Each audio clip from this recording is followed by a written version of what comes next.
तर मंडळी पुन्हा एकदा आपल्या चॅनलमध्ये स्वागत आहे आणि भावाच्या लग्नाविषयीचे जे व्हिडिओज आहेत त्याचे छोटे छोटे पार्ट मी चॅनलवरती अपलोड करत आहे, तर तुम्ही सुद्धा एन्जॉय करा आणि चला बघूयात हा व्हिडिओ.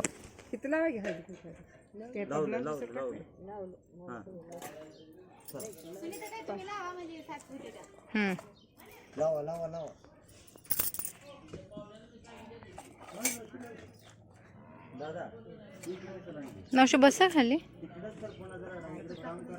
बसा पदर घ्या.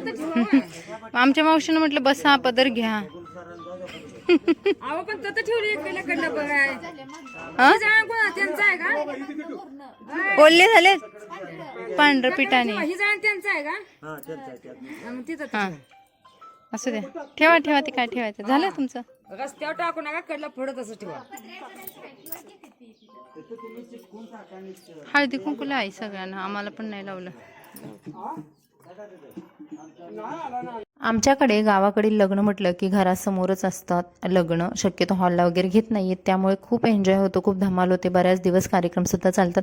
आईने मला सुद्धा हळदी कुंकू लावलं आणि लग्नाचं जेवण बनवण्या अगोदर जी चुलीची पूजा केली जाते तर त्यावेळेस 5 किंवा 7 सुवासिनी बायकांनी पूजा करायची असते आणि इथे ती सुद्धा पूजा झालेली आहे. सध्याच्या 2 मानाच्या वरमाई आमच्या ह्या. तुम्ही कोण आहे मग? आम्ही करवल्या, ते मानाचे करू. आम्ही मानाच्या करवल्या, ह्या मानाच्या वरमाया.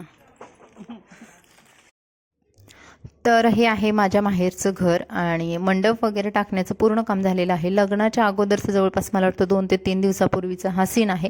आणि इथे शनाया आणि शिवण्या या दोघी पण छान खेळत आहेत अंगणामध्ये. गावाला आल्यानंतर त्यांनासुद्धा खूप छान वाटतं, मस्त एन्जॉय करत असतात त्यासुद्धा. आणि मुळात आम्हाला पण सतवत नाही, त्यांची भांडी कुंडी घेऊन ते छान खेळत असतात. त्यानंतर घर डेकोरेशनसाठी मग मी तोरण आणले होते, मी आणि स्मितानी आम्ही दोघीमध्ये मिळून. घरासाठी जे बहिणींनी तोरण वगैरे लावायचं असतं तर तशा टाईपमध्येच, पण आमच्याकडे नारळाचे तोरणं चालतात शक्यतो. पण मी कसं आईला म्हणजे कंटिन्यू पुन्हा प्रत्येक सणाला वगैरे होईल या हिशोबाने हे अशी डुप्लिकेट फ्लावरची प्लॅस्टिकचे जे तोरण आहेत ते आणले होते. आणि बांगड्यांचा जो कार्यक्रम असतो त्या दिवशी भरपूर बहिणी म्हणजे माझ्या वडिलांच्या बहिणी वगैरे त्या घेऊन येत असतात तोरणं, आणि त्याचासुद्धा सीन मी तुम्हाला पुढे शेअर करणार आहे. तर इथे बघा प्लॅस्टिकचे डुप्लिकेट आहेत ते घराच्या चौकटींच्या डेकोरेशनसाठी लावलेले आहेत. आणि अशा 5 चौकटी आहेत घरांना, तर 5 चौकटींना सुद्धा लावलं. तर इथे फक्त तुम्हाला 2 चौकटींचाच मी सीन आहे तो शेअर केलेला आहे. तर घर सजवताना सुद्धा खूप छान वाटत असतं, कारण मुलगी यासाठी तर हवी असते की घराला घरपण देते, आणि आईवडिलांना मुलगी माहेर आल्यानंतर एक वेगळा आनंद होत असतो. तर माझ्या आईवडिलांना सुद्धा तसाच आनंद होतो. तरी ते मी इथे घर डेकोरेशन छोटे छोटे जे पार्ट होते ते डेकोरेशन करायचं काम केलेलं आहे. आणि त्यानंतर आमचा जो बांगड्यांचा कार्यक्रम झाला तर तो सुद्धा मी तुमच्यासोबत शेअर करणार आहे. पण बांगड्यांचा कार्यक्रम होण्या अगोदर आम्ही एक शूट केलं होतं, पत्रिकाचं जे आपण स्टेटस वगैरे ठेवतो ना त्यासाठी आम्ही एक शूट केलं होतं.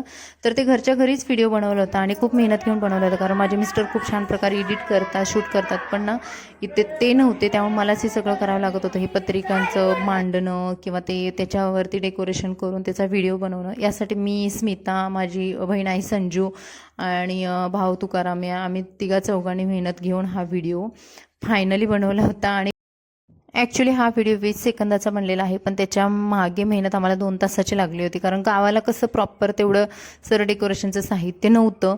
पण जसं जमेल तसं जे आमच्याकडे होतं त्या हिशोबाने आम्ही तो बनवला. आणि त्याच्यामध्ये आम्हाला खूप छान एन्जॉयसुद्धा वाटला, कारण नवीन क्रिएटिव्हिटीसुद्धा, कारण जेव्हा आपल्याकडे काही नसतं ना आणि त्याच्यामध्ये आपण काहीतरी क्रिएटिव्ह करतो त्याचा तो आनंद वेगळा असतो. आणि हा आहे आमचा फायनल व्हिडिओ. तर हा फायनल व्हिडिओ बनवला होता आम्ही आणि खूप छान झाला होता, सर्वांनी कौतुकसुद्धा केलं. 2 तासाची मेहनत 20 मिनिटांमध्ये मांडलेली आहे. तुम्हाला हा व्हिडिओ कसा वाटला कमेंट्समध्ये नक्की सांगा. व्हिडिओ आवडला तर लाईक करा, आपल्या चॅनलला सबस्क्राईब करा. चला पुन्हा भेटू नवीन व्हिडिओसोबत. मस्त रहा, बाय बाय.